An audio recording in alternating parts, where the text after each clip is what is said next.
I got my pills ready incidentally in case I go again, so I don't... How are you both feeling? I feel great myself, you know, having got back.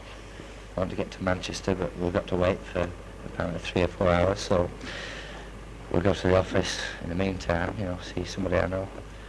The sooner I reach Manchester, the happier I shall feel. You've got a wife and family waiting wife for you and there? two little Both girls of waiting you? for me. No, my wife, I hope, won't be there, because she'd never seen me like this, you know, and I don't want her to see me like this. Probably a bit bad enough anyway. Well, I'd much I should rather be a bit upset when I'd much rather see my wife Ted's meets me in the privacy of my own home rather than at the airport. But whether she does or not, it remains to be seen. You are the first people who were on the plane who got back to this country. Could you tell me in your own words just exactly what happened from the moment you got into that plane? Well, from the time we first reached the aircraft...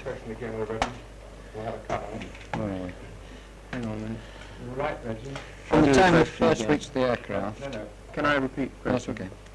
You are the first people who were actually in the aircraft who got back to this country. Can you tell me in your own words exactly what happened from the moment you got into that plane? Well, from the time we first got into the aircraft, everyone was laughing and joking the usual way. The boys have been clowning in the Tell them we waiting had 2 room. minutes silence for Alf, who sent a telegram and put that in delayed us. when it comes out. Eh? And we climbed in for the first time. We bowled down the runway. So far along, the brakes were applied and we turned round and went back. Had another go, the same thing happened. After so far down the runway, brakes, turned around and went back. And this time, instead of just going back to the end of the runway, we went along back to the airport buildings, where we disembarked and went back into the waiting room. We had hardly time to take off our coats before we were told to go back into the kites. So we went back, climbed aboard, and we found we were one man missing. This is a chappie from one of the Manchester newspapers who had gone back to telephone to his paper that we were likely to be delayed. But he wasn't aware of the fact that we'd had the information to get back into the aircraft. So we sat in the kite waiting for him to come, and as we saw him coming along, we decided we'd have 2 minutes silence for our friend. I'll mention no names. Alf. We'll mention no Just names, Alf. I think. Alf, and when he climbed aboard, not a word was said to him. He understood, he got a scoop on me. He thought he'd scooped everyone, and we, having climbed aboard, closed the door, conversation immediately turned to food, and we were kidding each other about how pleased we would be when we got some food. Were you in any way upset by these delays? Were you worried by them?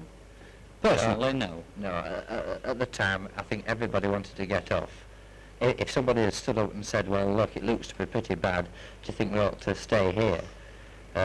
I don't know what the reaction would have been, but I know that everybody wanted to get back to Manchester.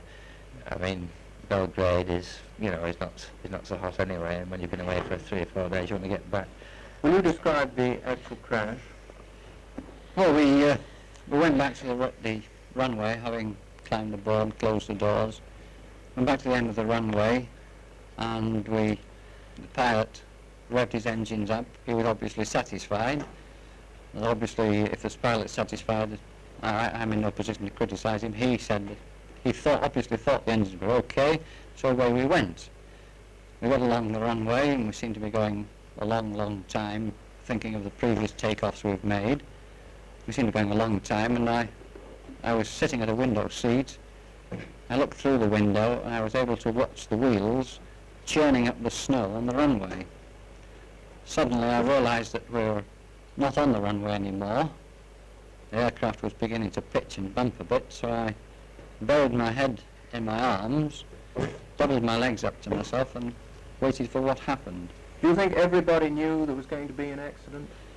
Well, it may have been in the back of everyone's mind. I wouldn't know. Everybody thought, well, third time lucky. Probably they thought third time lucky, but actually it was third time unlucky. What happened when you hit the hut?